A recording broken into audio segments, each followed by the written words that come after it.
Shalom saudara, senang kembali bersama dengan saudara dalam program ini. Tidak terasa seri doa Bapa Kami ini sudah masuk seri yang ke-16 saudara. Tinggal beberapa seri lagi maka selesailah eksposisi mutiara dalam doa Bapa Kami ini. Saya percaya Bapak Ibu sudah mengikuti seri-seri dari pertama sampai seri ke-15. Kalau Bapak Ibu ada yang terselip atau tidak mengikutinya, Bapak Ibu bisa lihat di channel YouTube kami JKI The Way, maka Bapak Ibu bisa mendapatkan seri-seri yang lewat sebelum seri ke-16 ini. Dan pada kesempatan ini saya akan kembali mengeksposisi kata dan kalimat dalam doa Bapa Kami ini. Saya selalu berkata, saya berani mengajarkan kepada saudara bahwa seri mutiara dalam doa Bapa Kami ini mengandung pengajaran kekristenan yang sejati. Bahkan saya pernah berkata dalam seri sebelumnya bahwa kalau saudara bisa memaknai sungguh seri doa Bapa Kami ini, pengajaran doa Bapa Kami yang Yesus berikan kepada kita, maka saya percaya Bapak Ibu akan menjadi seorang Kristen yang sejati. Mari saudara kita coba dalam beberapa menit ke depan ini siapkan hatimu, kita coba mengeksposisi apa yang ada dalam kalimat doa Bapa Kami yang belum pernah kita bahas sebelumnya. Kita buka firman Tuhan terlebih dahulu, masih dalam Injil Matius pasal yang ke-6. Kita akan baca ayat yang ke-12. Matius pasal 6 ayat 12, silakan dibaca. Matius pasal 6 ayat yang ke-12. Dan ampunilah kami akan kesalahan kami, seperti kami juga mengampuni orang yang bersalah kepada kami. Haleluya. Di kesempatan yang berbahagia ini, saya coba membagi apa yang Tuhan taruhkan di hati saya tentang kalimat ini, saudara. Dan ampunilah kami akan kesalahan kami. Ampunilah kami akan kesalahan kami. Tuhan Yesus mengajarkan ini. Kenapa dia berkata, kalau mau berdoa kepada Bapa, berdoalah, ampunilah kami akan kesalahan kami. Saya percaya Tuhan Yesus mengajarkan kita supaya terus sadar akan keberadaan kita ini. Kita ini siapa? Tentu manusia, saudara. Manusia penuh dengan dosa.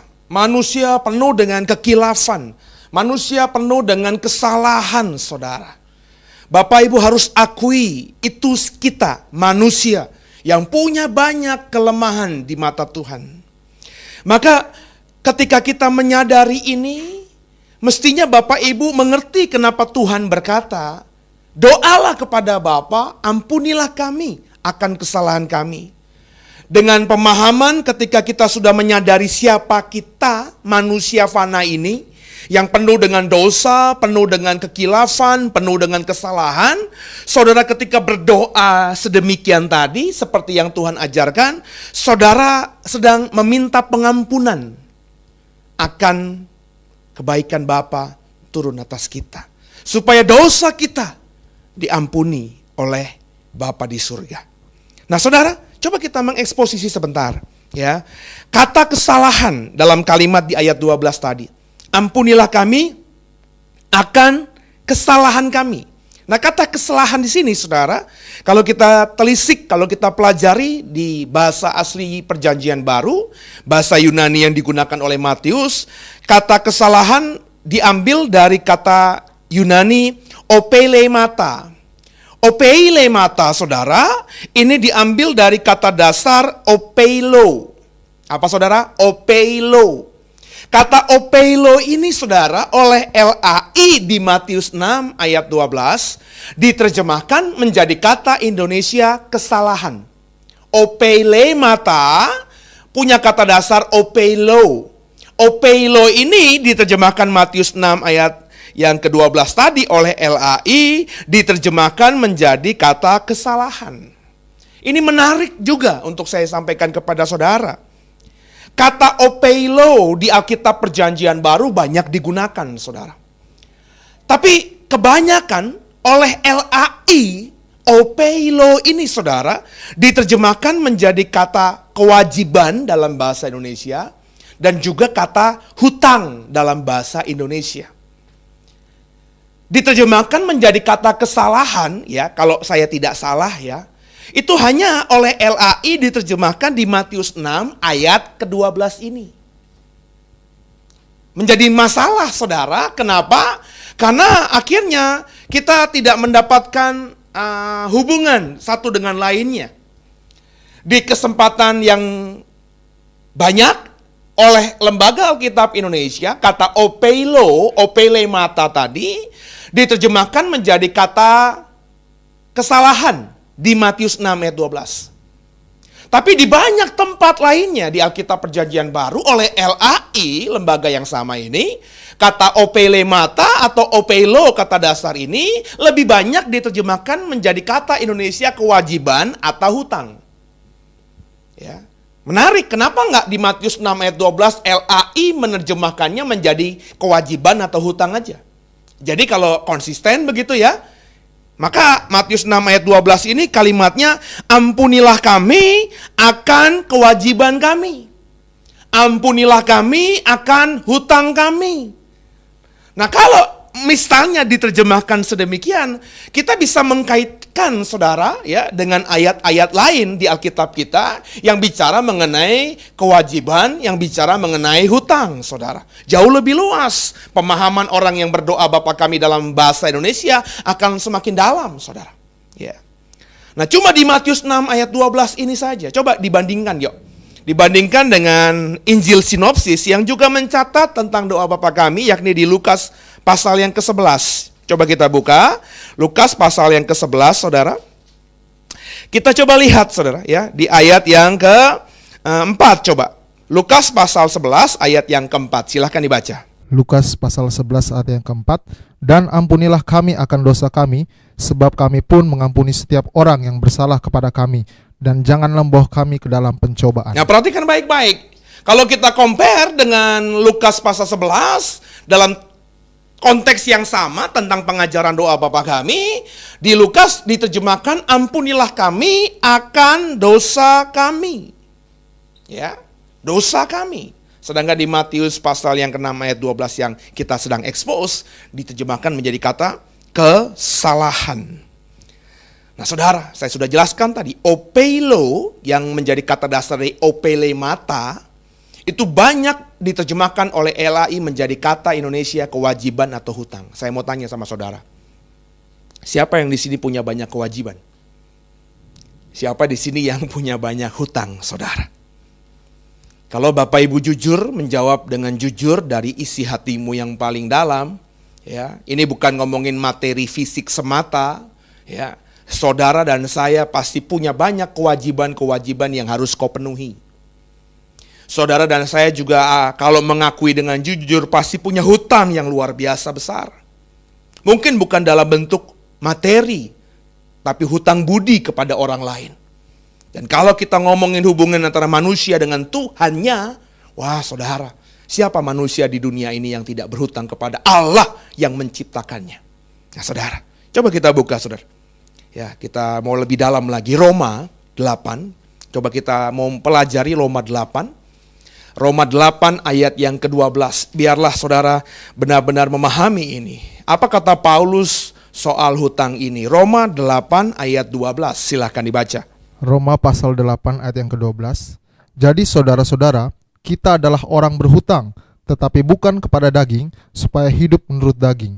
Nah, kalau Bapak Ibu memperhatikan ayat-ayat di atas dari Roma 8 tadi, itu bicara mengenai hutang kepada Tuhan, ya, yang sudah berikan segala-galanya kepada kita. Paulus mengajarkan jemaat Kristen di gereja Roma, saudara, bahwa kita ini adalah manusia yang berhutang. Berhutang kepada siapa? Berhutang kepada Allah. Berhutang kepada siapa? Berhutang kepada anak Allah, Yesus Kristus, saudara. Jadi kalau bicara mengenai ampunilah kami akan kewajiban, akan hutang-hutang kami, Maka kita tuh memang orang yang punya banyak kewajiban yang harus kita selesaikan. Kita punya banyak hutang yang harus kita bayar. Terlebih dalam hubungan kita dengan Tuhan, saudara harus mengerjakan hal ini. Ya saudara. Nah sedangkan kata ampuni dalam Matius 6 ayat yang ke-12 tadi saudara, itu menggunakan kata Yunani apes. Apa saudara? Apes.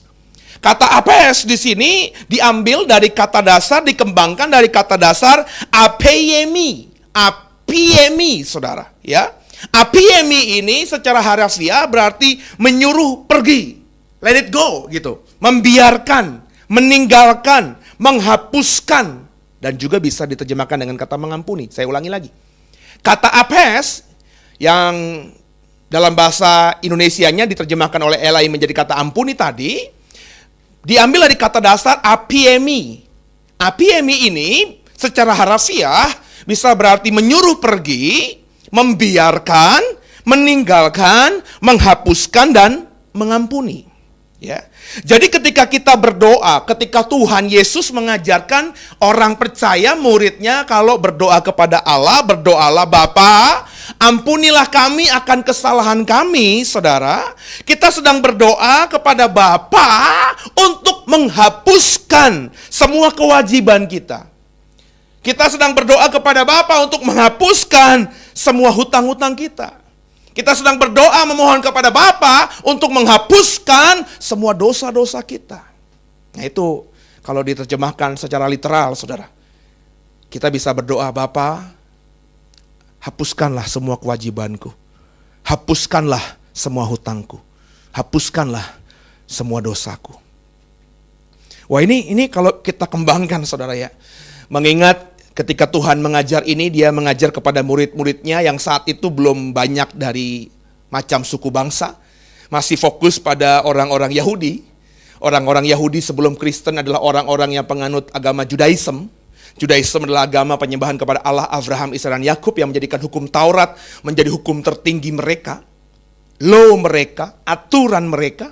Wah, di hukum Taurat itu ada 614 hukum Taurat.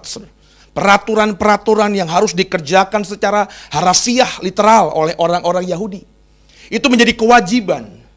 Dikerjakan semuanya harus.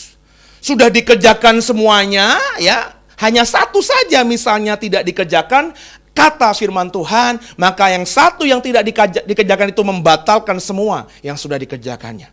Wah, kewajiban orang-orang Yahudi sangat banyak.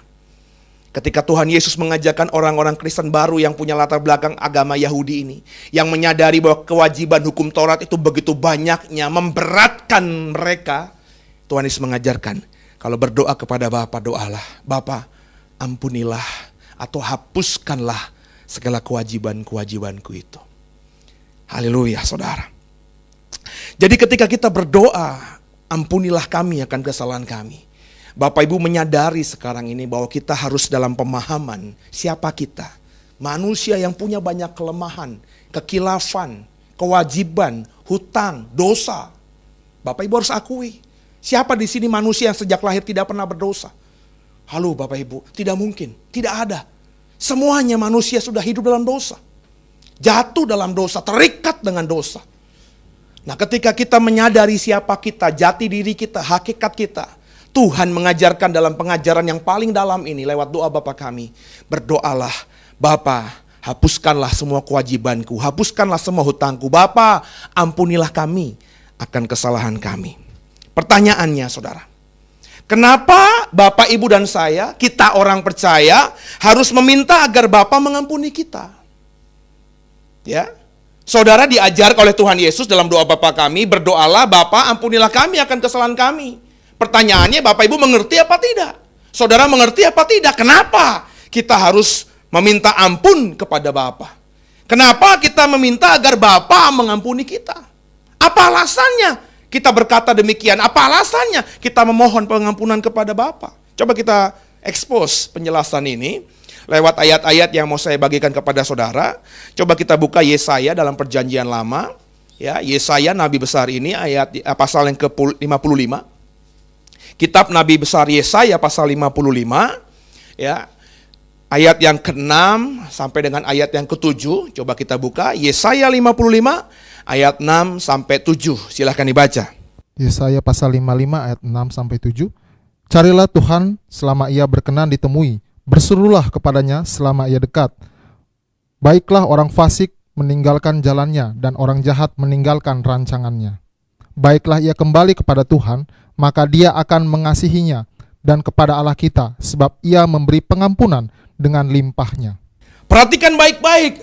Sebelum zaman Tuhan Yesus, Nabi besar Yesaya sudah mengatakan bahwa Allah akan memberikan pengampunan dengan limpahnya. Ya, dengan berlimpah-limpah.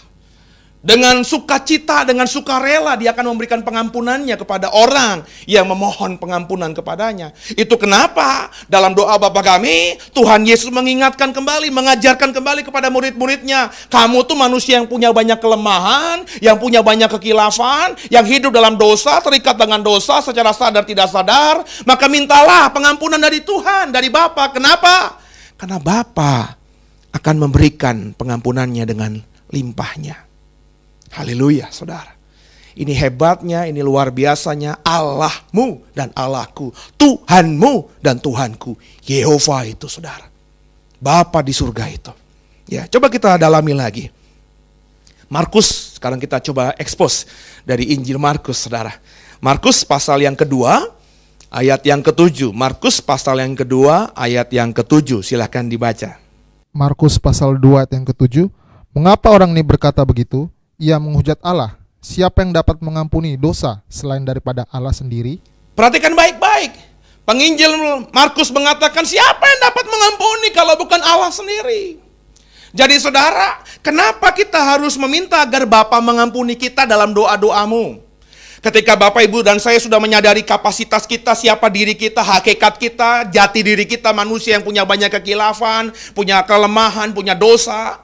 Kenapa kita harus meminta ampun kepada Bapa? Yang pertama tadi, kalau kita minta ampun kepada Bapa, Allah kita ini, Dia adalah Allah yang memberikan pengampunan dengan limpahnya. Itu kata Yesaya tadi. Dan apa kata Markus? Karena pengampunan sejati hanya bisa diberikan oleh Allah yang menciptakan langit dan bumi. Saudara, maka kalau saudara mau mendapatkan pengampunan sejati itu, maka ayo kerjakan seperti yang Tuhanmu ajarkan kepada kita. Berdoa dalam setiap doamu, khususnya ketika kita berdoa Bapa kami, khususnya ketika kau mau menjadi seorang Kristen sejati.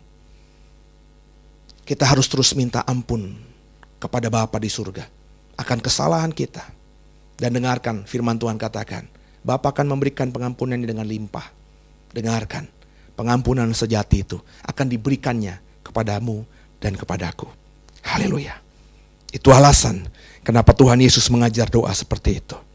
Nah saudara, kemudian ada pertanyaan berikutnya mestinya. Ketika kita sudah memahami, ya, kenapa kita harus meminta agar Bapa mengampuni kita? Pertanyaan berikutnya, kenapa manusia itu butuh pengampunan?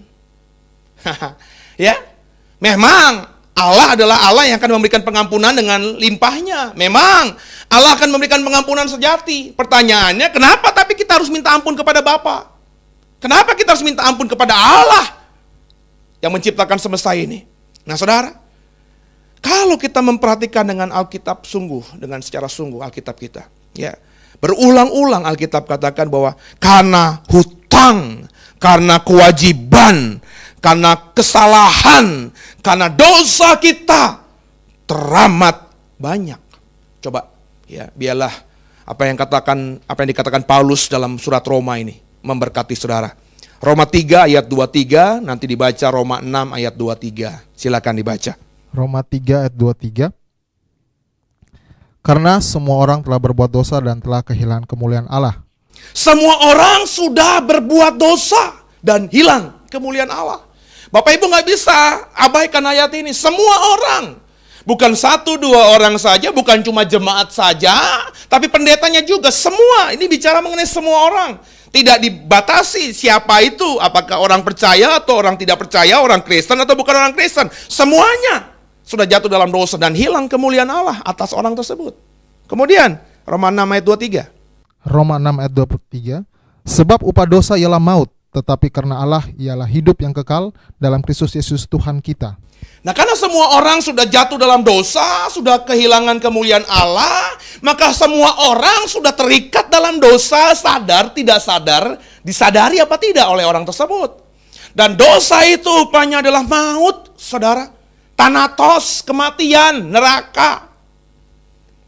Semua orang beragama, lepas apapun agamanya tahu ada neraka, saudara. Ya, semua orang takut.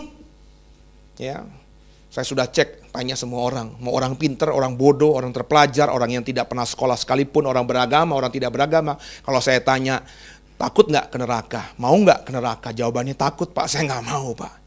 Tidak ada orang normal yang berani menjawab saya tidak takut ke neraka. Semuanya takut ke neraka. Semuanya tidak mau ke neraka. Nah, Bapak Ibu harus memahami ini. Kenapa Bapak Ibu dan saya butuh pengampunan dari Bapa di surga? Karena kita sudah terikat dengan dosa. Kita ujungnya maut tadinya, saudara. Nah, untuk itu minta ampun kepada Bapa di surga. Bapa akan memberikan pengampunan dengan limpahnya. Dan pengampunan sejati dari Bapa akan diberikan kepada kita. Was wonderful Lord. Luar biasa Tuhanmu dan Tuhanku itu.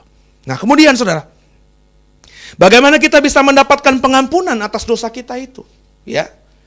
Apakah berdoa saja seperti yang Tuhan Yesus ajarkan, seperti pembahasan pada sesi ini? Kita berdoa saja gitu ya. Bapa, ampunilah kami akan kesalahan kami, maka ujuk-ujuk, maka langsung seketika itu, sekejap mata dosa kita diampuni.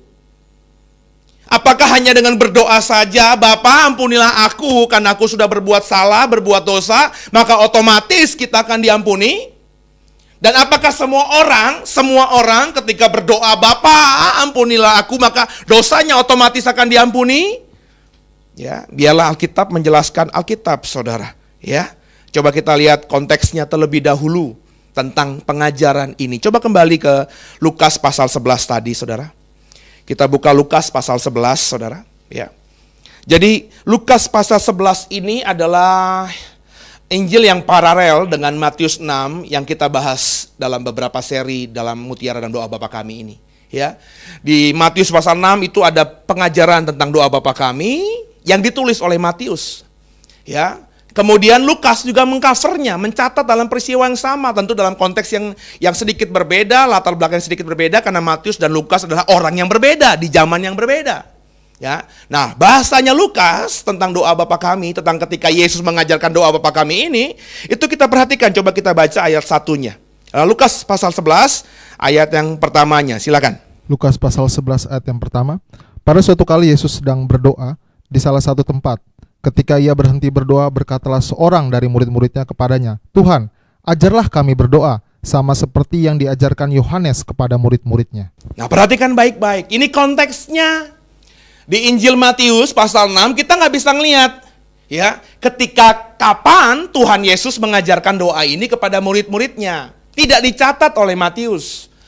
Tapi meskipun tidak dicatat oleh Matius, Lukas mencatatnya. Saya pernah singgung ini di sesi-sesi yang berikutnya, di seri yang sebelumnya, saudara. Ya, di seri-seri awal pengajaran doa Bapa Kami ini.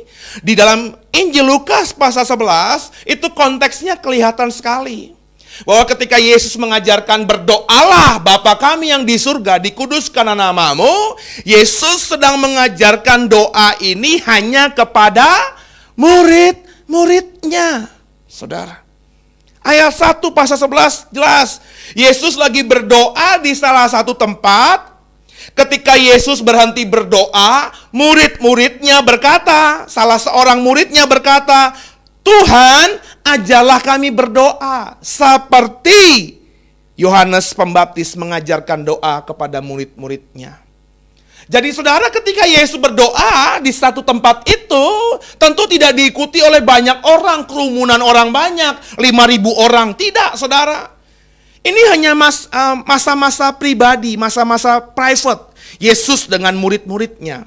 Yesus mengajak murid-muridnya untuk ke satu tempat khusus, bukan berkhotbah, bukan menyembuhkan banyak orang sakit, tapi untuk dia bisa berdoa.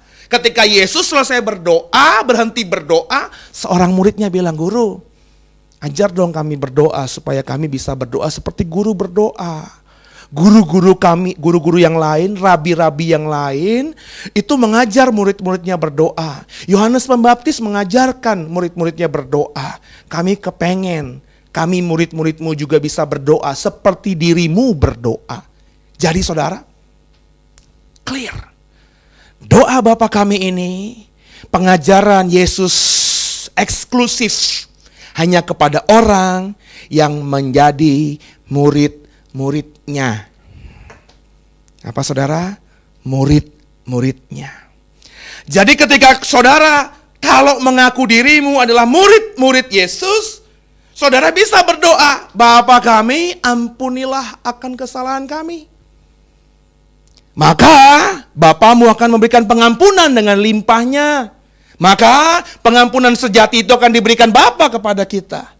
Ini kelihatan sekali oleh tulisan Yohanes, saudara. Coba kita lihat surat Yohanes di bagian belakang Alkitab Perjanjian Baru. 1 Yohanes 1 ayat yang ke-9. Tolong dibaca. 1 Yohanes 1 ayat yang ke-9. Haleluya, silakan dibaca. 1 Yohanes 1 ayat yang ke-9. Jika kita mengaku dosa kita, maka Ia adalah setia dan adil, sehingga Ia akan mengampuni segala dosa kita dan menyucikan kita dari segala kejahatan. Nah, perhatikan baik-baik. Jika kita mengaku dosa kita, maka Allah setia dan adil, dan Allah akan mengampuni kita akan semua kesalahan-kesalahan kita. Halo, kita, saudara. Yohanes sedang nulis surat ini kepada murid-muridnya, kepada jemaat Kristen mula-mula, kepada gereja yang ada di zaman Yohanes hidup. Ketika dia nulis, dia menggunakan kata kita. Jika kita mengaku dosa kita, kitanya siapa? Yohanes, dan yang membaca surat Yohanes ini. Benar saudara ya? Yohanes sebagai penulis dan juga pembacanya. Kita. Ketika saya bicara dengan saudara lewat media ini, saya bicara dengan kata ganti kita, maka saya sedang membicarakan saya dan saudara yang mendengarkan khotbah saya. Nah, kita di sini dalam konteks 1 Yohanes 1 ayat 9 tentu siapa? Murid-murid Tuhan. Karena Yohanes adalah rasul Tuhan dan jemaat yang membaca suratnya adalah orang-orang Kristen gereja awal. Jadi jika kita mengaku dosa kita, jika orang percaya, murid-murid Yesus mengaku dosamu, maka Allah setia dan adil. Allah akan mengampuni setiap dosa-dosa kita. Haleluya. Jadi yang bisa mendapatkan pengampunan atas salahnya, atas dosanya, siapa yang dapat meminta penghapusan atas semua kewajiban dan hutang-hutangnya kepada Tuhan? Hanya murid-murid Yesus. Hanya siapa saudara? Murid-murid Yesus. Jadi pertanyaan boldnya, yang huruf merahnya, kalau ini artikel yang saya ketik, saudara murid Tuhan atau bukan? Kalau saudara belum menjadi murid Tuhan, maka saudara gak bisa minta ampun atas segala dosamu kepada Bapa di surga. Saudara gak akan mendapatkan hak itu. Yang boleh berdoa demikian dan akhirnya mendapatkan pengampunan dari Allah, pencipta langit dan bumi, dari Bapa di surga, hanyalah murid-murid Tuhan Yesus. Nah saudara, yang mendapatkan privilege, keuntungan seperti ini adalah kita. Jadi saudara, kalau saudara sudah menjadi muridnya Tuhan, terus kita berbuat salah, sengaja atau tidak sengaja, ya. Kalau saudara menjadi murid Tuhan, ya, saya percaya saudara tidak akan berbuat dosa yang saudara sengaja, ya. Bangun tidur pagi-pagi, ya, terus udah punya rencana, pokoknya nanti siang saya mau korupsi, nanti siang saya mau fitnah teman saya, nanti siang saya mau zolimi, saya mau tikam dari belakang atasan saya. Tentu tidak kalau saudara sudah bertobat sungguh, benar ya saudara ya. Tapi meskipun kita tidak merencanakan dosa yang kita mau perbuat sengaja, sebagai manusia yang fana saudara ya, kita masih sering kalau mau jujur berbuat dosa yang tidak disengaja. Ya, karena kita masih hidup di dunia ini, dunia yang jahat ini, ya. Daging ini lemah, Alkitab katakan. Saya tidak mengajar agar kita melegitimasi, oh iya kan, benar kan, kita masih bisa berbuat dosa. Dosa tidak mungkin kita perbuat. Tapi kalau yang tidak disengaja, bisa jadi saudara. Ya, meskipun dosanya kita anggap kecil, ekspresi muka saja. Ya, saya kalau memang sedang tidak mau diganggu, saudara ya, sedang ada pikiran begitu misalnya ya, atau lagi mau fokus sedang mengetik artikel tertentu, membahas suatu masalah tertentu, saya sedang renungkan, istri saya ngomong mau yang manis-manis, apalagi ngomong yang pahit gitu ya, ekspresi muka saya pasti menunjukkan saya jangan diganggu, ya saudara. Raut muka saya mungkin agak mengernyitkan dahi gitu ya. Terus mata saya agak menatap istri saya dengan berkata, jangan usik saya dulu, jangan ganggu saya dulu. Saya lagi mikir nih, saya lagi merenungkan sesuatu nih. Ya saudara, ya, itu kan spontan aja, ya karena saya lagi mau fokus sama hal ini gitu ya. Terus ketika istri saya ganggu saya, lagi mau ngomong meskipun manis ya, saya bilang, perhatikan saudara ya. Dan dia bisa terluka juga karena dia nggak mengerti apa yang sedang saya gumuli.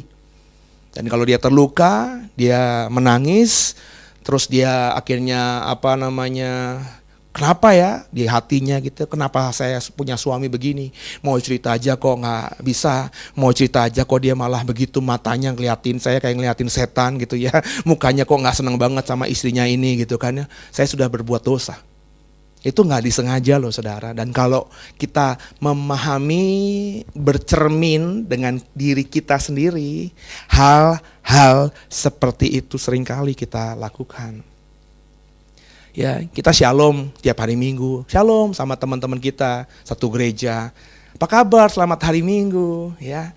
Terus ada kalanya ketika kita mau fokus sama teman kita yang satu, kita disyalomin sama orang lain, kita cuman refleks aja ngasih tangan, tapi muka kita masih ngomong sama orang yang kita ajak ngomong gitu ya. Jadi yang ngasih salam kita nggak lihat tatap mata, kita nggak sengaja melukai dia, ya. Karena kita lagi fokus ngomong ini, teman kita karena sopan, kita kasih tangan kita shalom, tapi kita matanya ke orang lain, dia bisa tersinggung loh. Ih, kok gitu ya? Mentang-mentang saya miskin, saya nggak dilihat matanya, terluka, dosa kita loh. Nah saudara, kayak gitu-gitu ya, kita harus memahaminya. Nah ketika kita jatuh dalam dosa seperti ini, kita berbuat dosa yang tidak kita sadari, tidak kita rencanakan, tidak kita sengaja, saudara punya privilege, saudara punya keuntungan. Ini keuntungan kita anak-anak Tuhan, ini keuntungan kita murid-murid Yesus. Tinggal minta ampun saja. Maka kalau kita minta ampun, dosa kita akan diampuni. Nah saudara, untuk bisa menjadi murid Yesus yang punya privilege seperti ini, untuk menjadi anak-anak Tuhan yang punya keuntungan seperti ini, supaya kita bisa menjadi kita tadi, sehingga kalau buat dosa sengaja tidak sengaja kita minta ampun, dosa kita akan diampuni oleh Bapa di surga. Nah harus seperti apa? Coba kita bahas yuk. Yang pertama saudara, kita buka Kisah Rasul. Coba kita buka Kisah Rasul pasal yang ke-10 saudara. Kisah 10 ayat yang ke-43, Kisah 10, ayat yang ke-43, ini kata penulis Lukas dalam Kisah Rasul 10 ayat 43. Apa kata firman Tuhan? Silakan dibaca. Kisah para Rasul 10 ayat 43. Tentang dialah semua nabi bersaksi bahwa barang siapa percaya kepadanya, ia akan mendapat pengampunan dosa oleh karena namanya. Perhatikan baik-baik.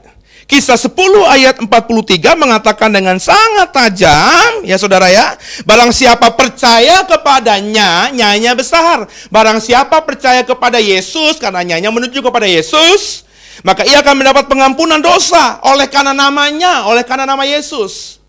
Jadi saudara yang menjadi murid Yesus, saudara percaya kepada Yesus, maka saudara akan diampuni karena kuasa namanya. Haleluya.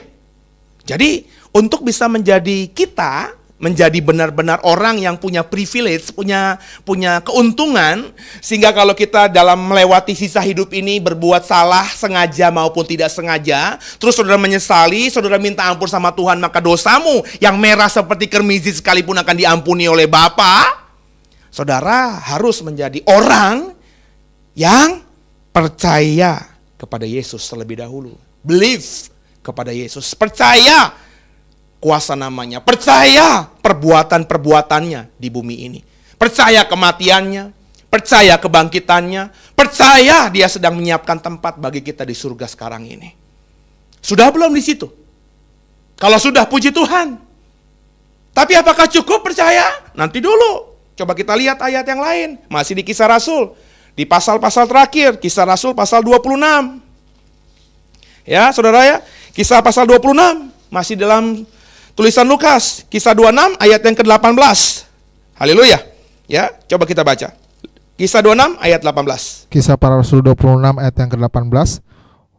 Untuk membuka mata mereka supaya mereka berbalik dari kegelapan kepada terang dan dari kuasa iblis kepada Allah, supaya mereka oleh iman mereka kepadaku memperoleh pengampunan dosa dan mendapat bagian dalam apa yang ditentukan untuk orang-orang yang dikuduskan. Nah ini khotbahnya Paulus, saudara. Ya, Paulus berkata, kalau saudara mau diampuni dosamu, saudara mau memiliki keuntungan menjadi kita tadi, sehingga kalau kita buat salah, sengaja tidak sengaja, meskipun merah seperti kermiji, kau tinggal minta ampun sama Bapa di surga, maka Bapa di surga akan mengampuni dosa saudara. Saudara yang pertama tadi harus percaya. Kisah 10 ayat 43, kisah 26 ayat 18 ini, saudara harus beriman. Kepada siapa? Kepada Yesus. Jadi ini harus dikerjakan. Langkah pertama yang harus saudara dan saya kerjakan kalau saudara mau punya keuntungan menjadi orang-orang yang kalau salah minta ampun maka dosanya akan diampuni. Apa itu? Percaya dan beriman kepada Yesus. Beriman kepada Yesus berarti menempatkan Yesus satu-satunya. The only one. Tiada yang lain sebagai Tuhan dan Juru Selamatmu. Kau tidak menduakan Dia. Di hatimu, di pikiranmu, di hidupmu ini hanya tertuju padanya. Mataku tertuju padamu. Nah, sudah saudara? Kalau sudah, apakah cukup? Nanti dulu saudara.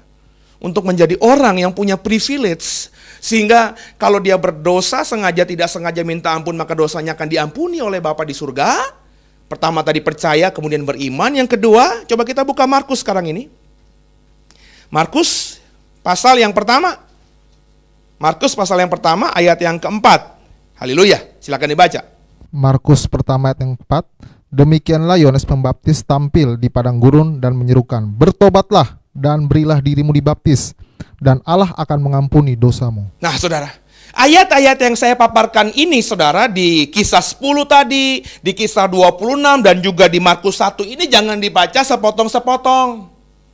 Saudara ya, ini adalah ayat-ayat yang sangat paralel. Saling kait-mengkait. Kalau saudara mau menjadi orang yang punya privilege, mau punya keuntungan, saudara berbuat salah, terutama salah yang tidak disengaja. Kalaupun ada salah yang sengaja semerah kermiji pun kau minta ampun kepada Tuhan, maka dosamu pasti diampuni. Bukan cuma percaya dan beriman kepada Yesus, tapi berdasarkan Markus 1 ayat 4 tadi, saudara harus bertobat. Ya. Harus bertobat. Haleluya. Dan memberi diri dibaptis sebagai tanda pertobatanmu. Maka Allah akan mengampunimu. Bertobat dan dibaptis. Bertobat adalah meninggalkan dosa. Berbalik arah, metanoia. Saudara harus benar-benar menjadi pribadi yang berbeda dengan dirimu sebelum bertobat. Tadinya pencuri, sekarang benar-benar gak pengen mencuri. Tadinya penjina, sekarang jijik dengan jina. Tadinya suka bohong, gampang banget ngebohong. Sekarang menjadi orang yang menekankan kejujuran. Tadinya seneng banget fitnah orang, sekarang benar-benar jadi orang yang kunci mulutnya rapat-rapat. Itu ada perubahan signifikan 180 derajat. Bukan cuma percaya dan beriman saja. Karena banyak banget saudara, bukan saudara ya, di luar sana. Ya kalau saudara puji Tuhan lah. Berarti dengar khotbah ini berubahlah saudara. Orang ngakunya Kristen. Kenapa? Saya sudah percaya Yesus Pak. Saya beriman Yesus Pak. Saya sudah percaya loh. Saya setiap hari Minggu di gereja. Saya aktivis gereja. Saya pelayan Tuhan loh Pak di gereja. Tapi gak bertobat. Berapa banyak saudara yang mengenal, mengetahui ada orang yang aktif di gereja, tapi mulutnya ini loh, ngomongin orang mulu. Pendeta bahkan. Statusnya ya jelek-jelekin orang terus. Memfitnah orang terus. Saya bingung kalau ada orang Kristen apalagi hamba Tuhan, pendeta pula, yang statusnya masih begitu, jelek-jelekin orang, menjatuhkan nama baik orang. Mikir saya. Itu pendeta benar atau pendeta jadi-jadian? Itu hamba Tuhan apa hamba setan itu? Ya saudara. Berapa banyak kita yang tahu di gereja, saudara ya, aktif di gereja, ya. Tapi pikirannya negatif mulu, ya, nggak pernah positif gitu, nggak pernah percaya bahwa Tuhan akan tolong dia. Ngomongnya, aduh nih saya ini orang susah, saya ini benar-benar kena kutuk 3, 4, 7, 100 keturunan kali ya. Dia nggak pernah mensyukuri hidupnya. Dapat duit 1 juta, cuma dapat 1 juta. Bisa jadi apa? Dapat 10 juta, ya cuma 10 juta, nggak bisa beli motor. Bisa dapat 100 juta, ya cuma bisa beli motor 2, nggak bisa beli mobil. Begitu mulu orangnya. Berapa banyak kita yang ketemu orang-orang model begitu, saudara, di gereja? Apakah itu cermin orang yang bertobat? Apakah itu cermin orang yang beriman? Nah, saudara, perhatikan baik-baik. Nah, ini harus dikerjakan. Coba ada satu ayat lagi, ya. Kisah 2. Ini masih ada hubungannya tadi. Kisah 2 ayat yang 38. Kisah 2 ayat 38. Silakan dibaca. Kisah Para Rasul 2 ayat 38. Jawab Petrus kepada mereka, bertobatlah dan hendaklah kamu masing-masing memberi dirimu dibaptis dalam nama Yesus Kristus untuk pengampunan dosamu, maka kamu akan menerima karunia Roh Kudus. Kembali ditekankan, bertobat dan beri dirimu dibaptis. Kalau saudara dulunya, maafkan saya ya, pemfitnah orang, sekarang kunci mulutmu rapat-rapat. Tadinya pejina, sekarang benci sama jina, hidupnya kudus, itu keren. Tapi tanda pertobatanmu harus disertai dengan memberi diri untuk dibaptis. Kau serahkan hidupmu kepada Tuhan, mati bagi Kristus dan bangkit bagi Kristus lewat penenggelaman di kolam baptisan. Beri dirimu dibaptis. Baptis itu dari kata dasar baptiso, tenggelam. Makna harafiahnya cuma tenggelam, dicelupkan, gak ada yang lain. Jadi saya mengajarkan lewat media ini, baptis kalau kau mau bertobat, caranya cuma satu. Selain dalam nama Bapa, Putra, dan Roh Kudus, dalam nama Tuhan Yesus, caranya ya adalah ditenggelamkan. Mau di kolam baptisan kek, di kolam renang kek, di sungai kek, di laut, yang pasti baptiso adalah dicelupkan, ditenggelamkan, bukan dipercik. Ya, kita bisa ngomong nanti lebih dalam lagi. Kita bisa menganalisa teks soal itu nanti. Tapi dalam konteks ini, berilah dirimu dibaptis, saudara. Nah, saudara, kalau saudara sudah percaya, beriman, bertobat, dan dibaptis, maka pengampunan akan menjadi milikmu sepanjang hidupmu, saudara. Keren gak tuh?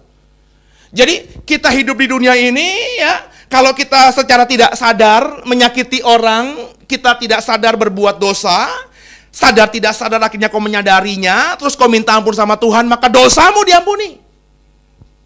Dalam hidup ini karena daging ini lemah ya, saudara akhirnya berbuat dosa yang bahkan mungkin cukup berat, tapi kalau kau bertobat sungguh, kau menyesali sungguh, kau minta ampun sama Tuhan, maka dosamu yang merah seperti kermizi akan Tuhan buat putih seperti salju. Jadi percaya, beriman, bertobat, dibaptis, one package, satu paket. Supaya kau dan aku punya privilege, memiliki keuntungan itu. Menjadi kelompok kita, murid Yesus.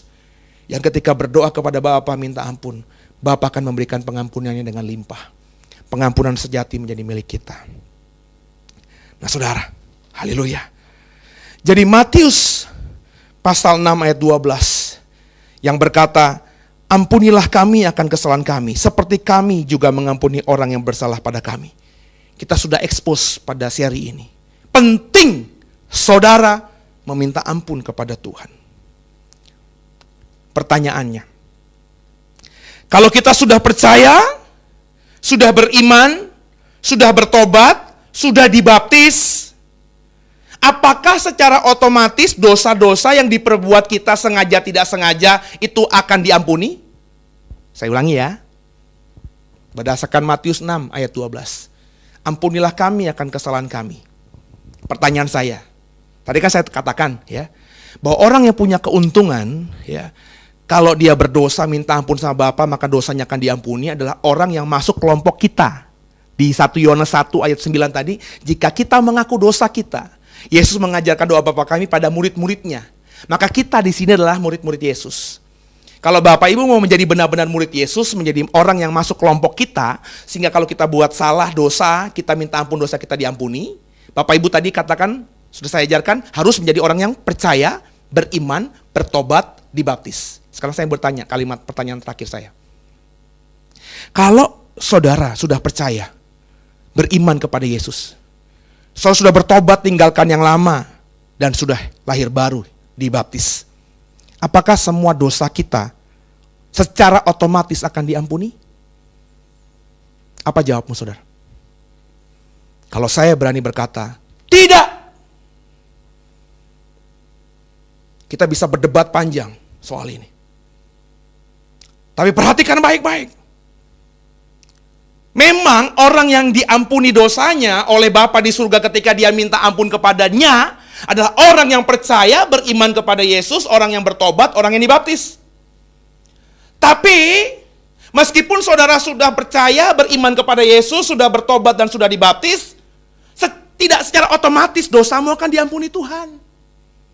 Nah, kalau begitu gimana dong, Pak? Gimana supaya kalau saya sudah percaya, beriman, sudah bertobat, sudah dibaptis, dosa saya bisa diampuni oleh Bapa di surga? Matius 6 ayat 12, itu kenapa Tuhan mengajarkan kepada murid-muridnya. Itu kenapa 1 Yohanes 1 ayat 9 berkata, saudara harus mengaku dosamu di hadapan Tuhan terlebih dahulu. Perhatikan ya. Itu kenapa Tuhan mengajarkan berdoalah, ampunilah kami akan kesalahan kami. Saudara disuruh untuk menyebut, mengakui dengan lidah mulutmu kepada Tuhan. Dengan hatimu, Tuhan ampuni aku akan kesalahanku. Harus ada pengakuan, saudara. Itu kenapa 1 Yohanes 1 ayat 9, jika kita mengaku dosa kita, Allah setia dan adil, Allah akan mengakui dosa kita.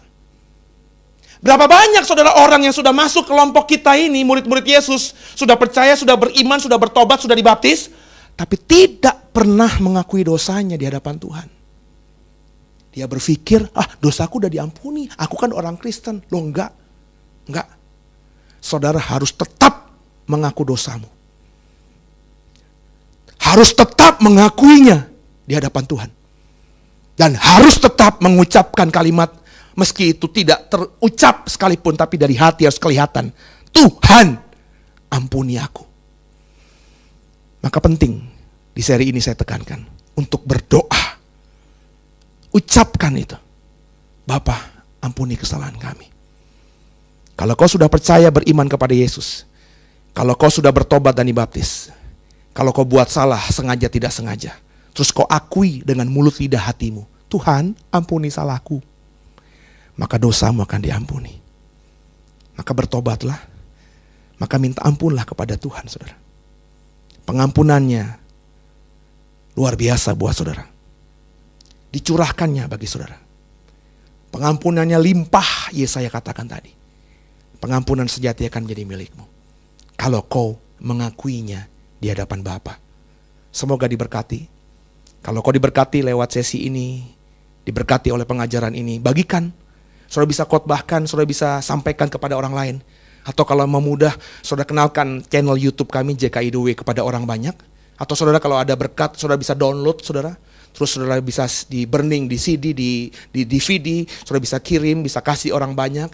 Supaya pengajaran jadi berkat bagi banyak orang, nama Tuhan dipermuliakan. Kenalkan channel YouTube kami, JKIDW. Subscribe supaya saudara berlangganan secara otomatis setiap kami upload setiap hari Sabtu.